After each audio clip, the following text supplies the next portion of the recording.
Hello, I'm Ostrus, and today we're going to go over some of the new features I've added to AI-Toolkit. We're going to train the LoRa, just show you how the whole system works. To get started, you just need to go to the AI-Toolkit repo, follow all the instructions to getting everything installed, and follow the instructions on installing the AI-Toolkit UI. You can install this on a separate server that you have your GPUs hosted on, or you can install it on your local machine. There could be some bugs. Get on the Discord, report those if you find any. We're not going to go over all of the install instructions today. Follow these. Just assume you can figure that out on your own. Today, what we're going to do is actually take a look at the toolkit itself. Okay, so this is the main dashboard. When you get on here, you're going to see you can see all your GPUs. If you have many GPUs, they'll all show up here. It shows you their current status. I have 2 4090s on here. One of them's running a different training job. We'll just ignore that for now. This one is the one we're going to use today. So we can come here to training jobs, and you can see I've already trained a LoRa.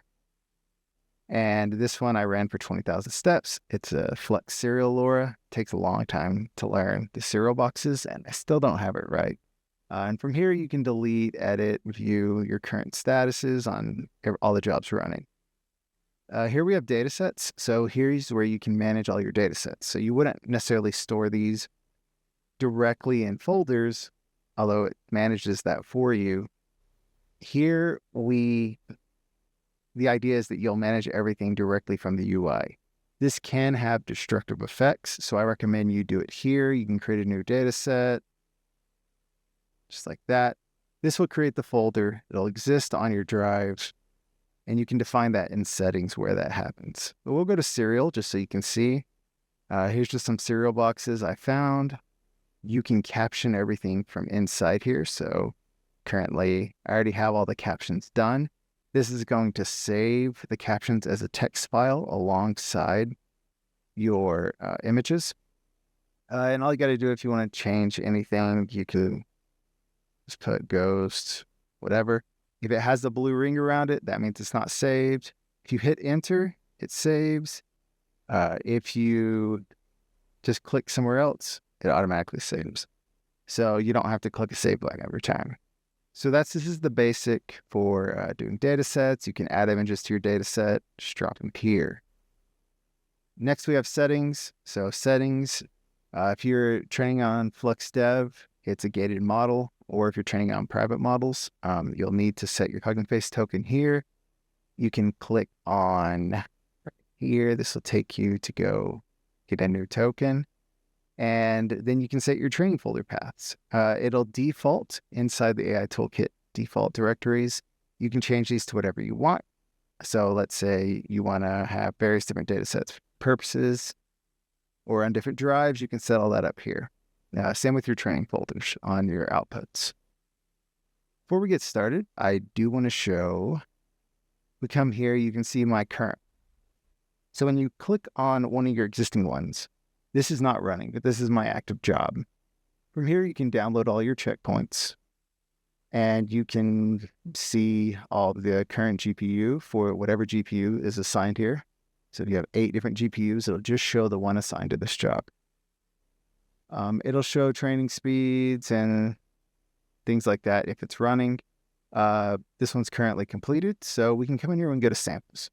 So we have all the samples in here. They load dynamically as you scroll, and you can see how it worked.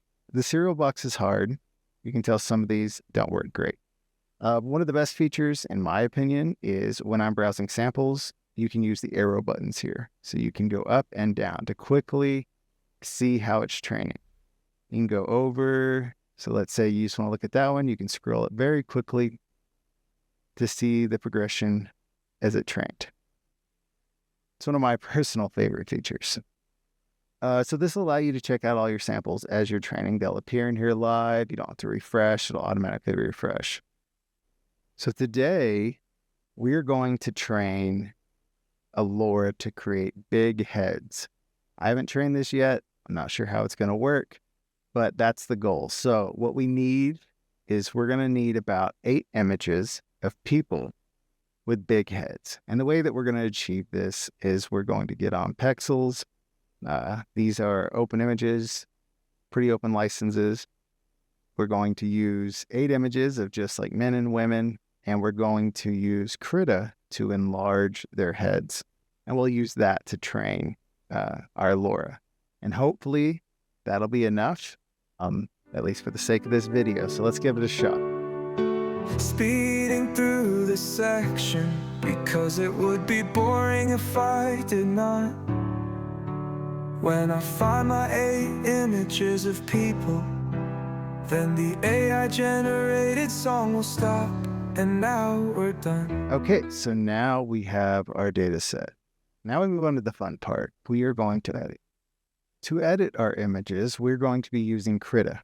It's open source software. It's free. I highly recommend it. It's amazing.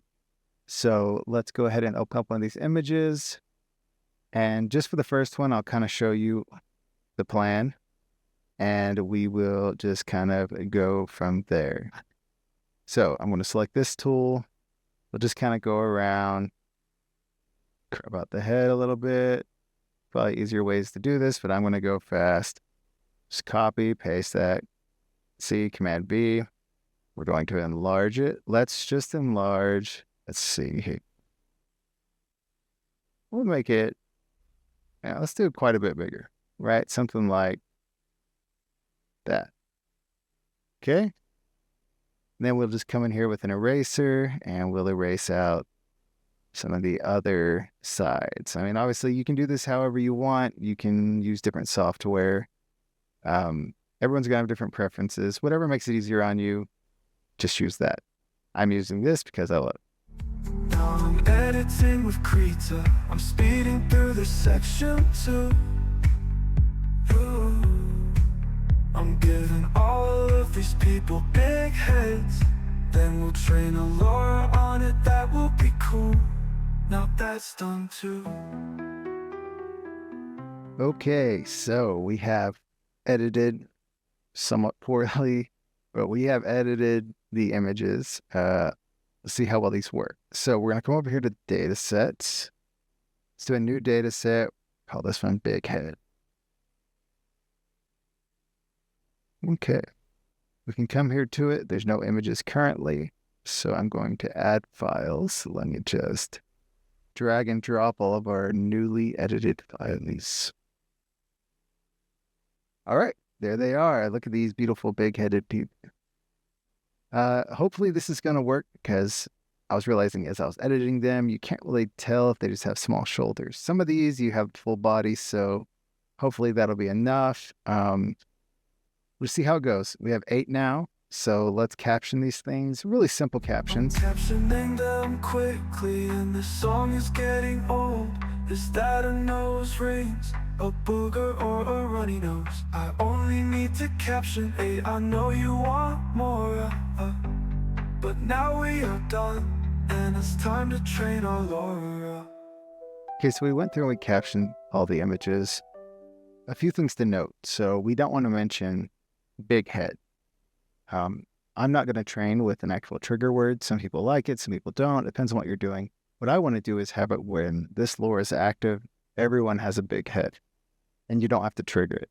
So I'm completely ignoring the fact that everyone has big heads. I'm doing relatively simple captions. So I'm just mentioning their clothing, man, woman, etc.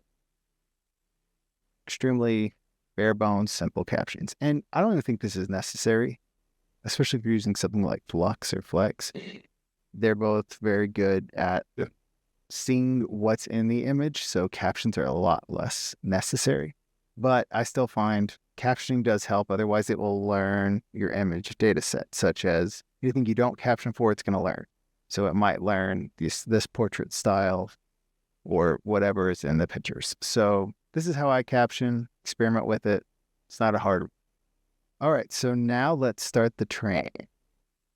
Come over here to train jobs, and I'll probably add a start train button. It's easier to get to.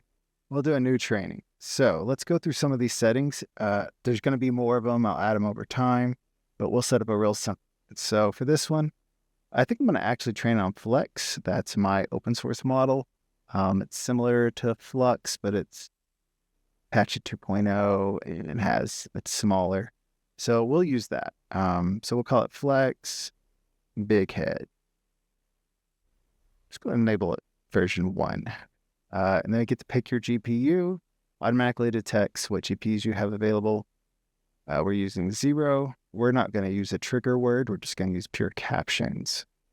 So Flex, currently, I only have it where you can select pre-selected models. They'll download from Hugging Face. I'll probably improve how this works so you can use local models soon. For now, we're going to use Ostrus Flex 1 Alpha. I'm training on a 4090, 24 gigs of VRAM, so I need to quantize both. It'll automatically set all this if you pick a different model to the best defaults. So transformer and text encoder. For the LoRa rank, I'm going to increase that. Let's actually go to 32 LoRa rank. You can leave most of this alone. We're going to save and brain float 16, save every 250 steps. Max steps to keep is 4. This is just so you don't have 100 checkpoints saved up, but keep the 4 latest ones as it's training. And we'll do a batch size of 1, gradient accumulation of 1. I'm going to set this to higher. Let's do it to 5,000 steps. Atom W 8-bit. 180 -4, that's good. Weight decay. So on time step type, this is something kind of new. I haven't advertised this a whole lot. We have a few different options here. We have sigmoid, linear, and flex shift. The 2 good ones, I would say, are going to be sigmoid and flex shift. Sigmoid is going to focus more on central time steps. So it works really good if you're training a person. So you don't want much to change. You don't want complete composition of the image to change. You aren't teaching it to do an entirely different style. You're just trying to train in a simple face and alter it a little bit. That's where sigmoid works really good. Keeps a lot of your anatomy intact. But for doing things like what we're doing here, where we're trying to change the composition of where we're making everyone's heads bigger, I'm going to go with flex shift. Flex shift will actually do the entire time step range, and it shifts similar how it works on inference. So it actually adjusts the time steps based on the size of the image. I'd recommend going between one of these 2, depending on what you're doing. For most cases, probably sigmoid. Flux shift is going to work better for certain cases. There's time step bias. Time step bias is, I used to call this content or style. I now changed it to high noise, low noise, and balanced. So depending on what you're training, you may just want to do, like, you're trying to get fine detail of skin. So the low noise may be good. This only trains like the later part of the generation after most of the image is generated. So we're just going to barely add any noise at the end. This is just like the later index time steps. For the high noise, these are the beginning time steps where it's almost pure noise. So this is really good if you're trying to completely adjust the composition. It is very finicky though. I don't recommend doing it for most things. And then there's balanced. Generally, just go with balanced. It's probably the best for most cases. Leave the noise scheduler alone. EMA, this is exponential moving average. Leave it on if you can. This just updates the weights a little more gradually instead of having huge updates. So it's a little smoother, smooths out the training quite a bit. And it works very well. So just leave that on if you can, if you have the VRAM for it. So now we're going to get to the data sets. So you can add a few different data sets as you're going through. You can't enter a path directly, but you can pick some of your existing data sets. So let's say we wanted to do Big Head and we also wanted to add our serial data set. We can do that. Most of these settings just leave alone. Default caption is for if you do not have captions on your image. So let's say for you have a folder of just women, you could do this and type woman here. And then you have another one of just men, you do men there, or whatever it is. Caption dropout, just a 0.05 is 5% of the time it's going to do a blank caption.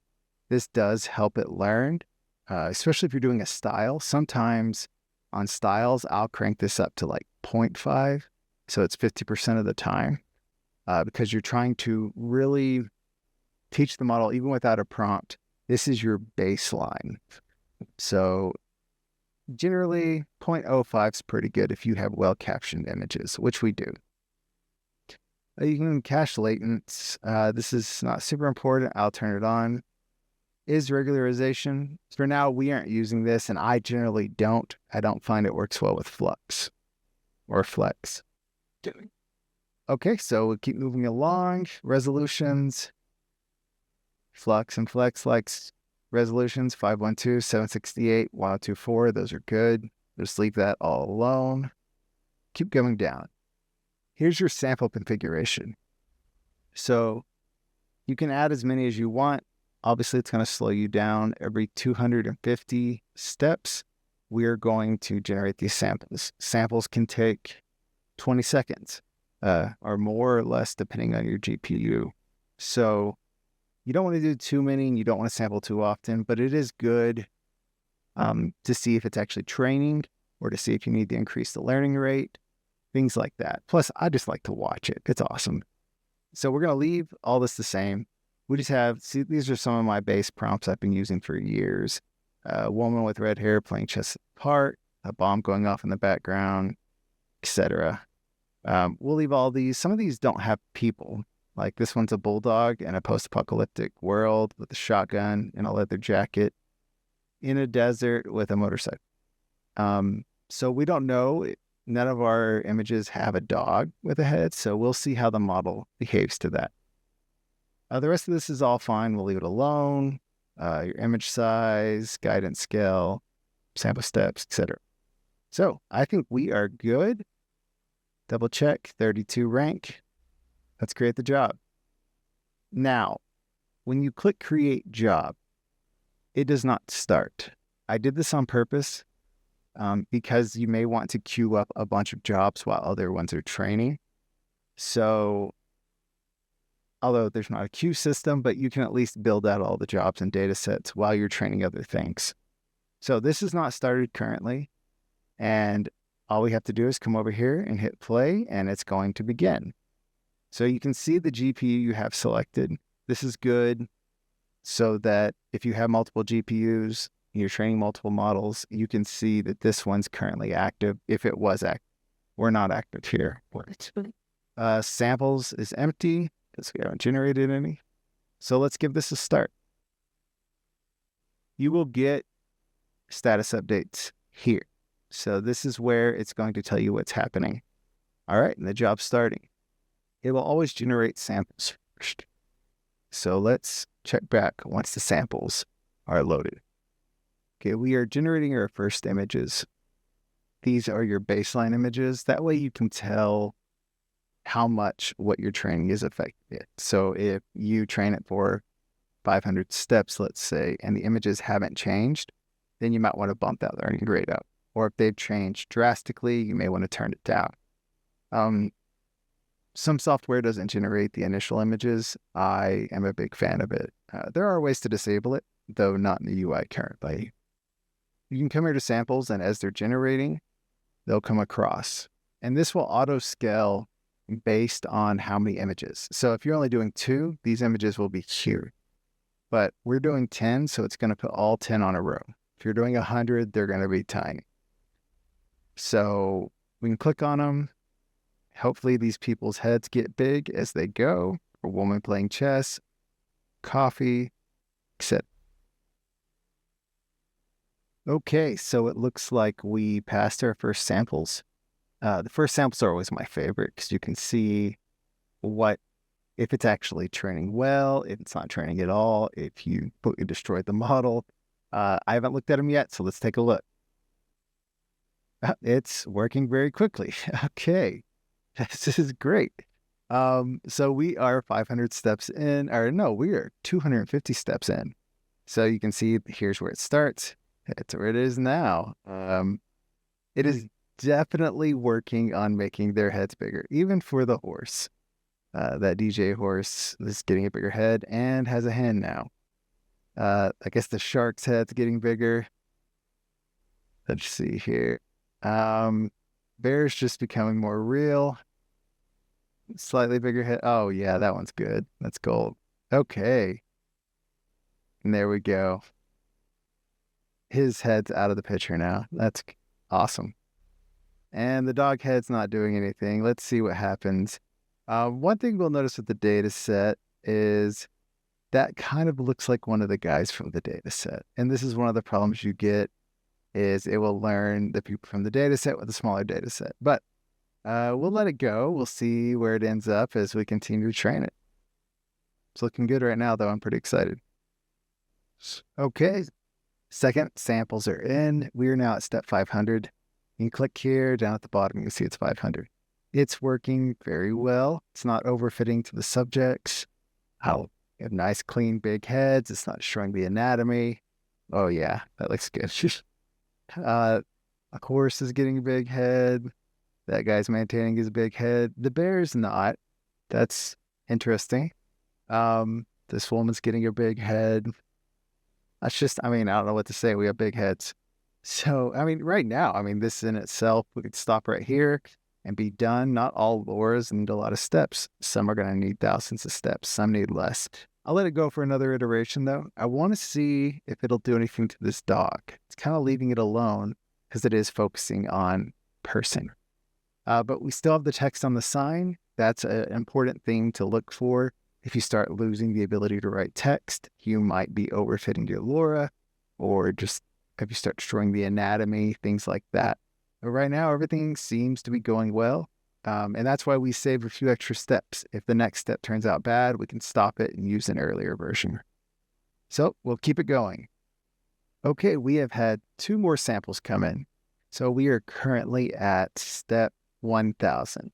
And I think we're done. This is looking really good. I really couldn't ask for. You have big heads. Every single time you're getting a big head. The horse, not so much. It's doing something kind of distorting them a little bit, but the people definitely all have big heads. The bear's not getting a big head, but the image is more real. Big heads, big heads, big heads, big heads. We definitely have a bias in some of the people. It learned some of the people on our data set, especially this guy seems to keep showing up. That's just one of the things. You need to balance the data set more. But we're not going to do that in this video. I think this LoRA is a success. Train it again, I'd probably increase the data set quite a bit and try to fill out some of those biases a little more. But this one's ready to go. So we did set it for 5,000, I believe. So if we come here to overview, yeah, we're not even close to what we set it for. I like to set them high and stop early. So I think we're done here.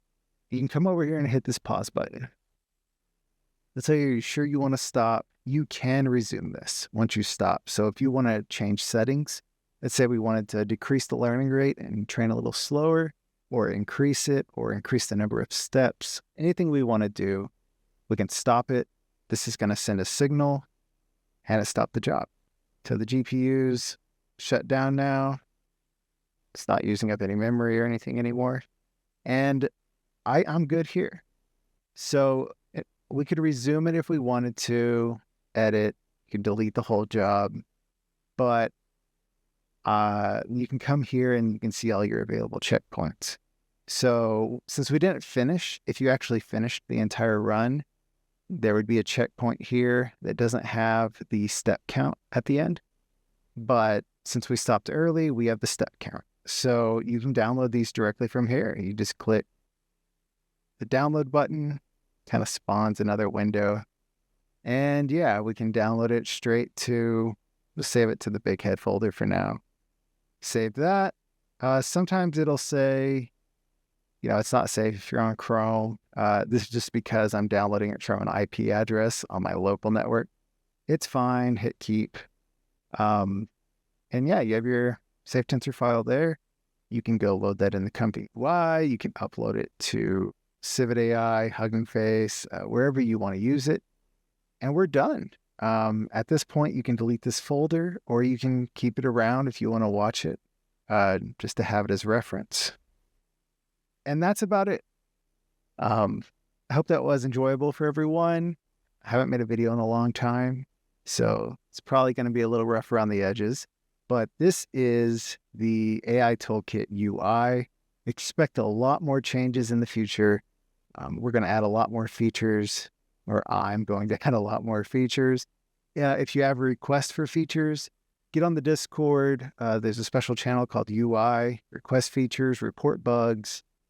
Try to do everything through the Discord if you can. So thank you guys very much. Please support me on Patreon, support me on GitHub sponsors. Let me see what you create with the toolkit. Tag me on Twitter. Thank you guys for all the support, and I will see you next time.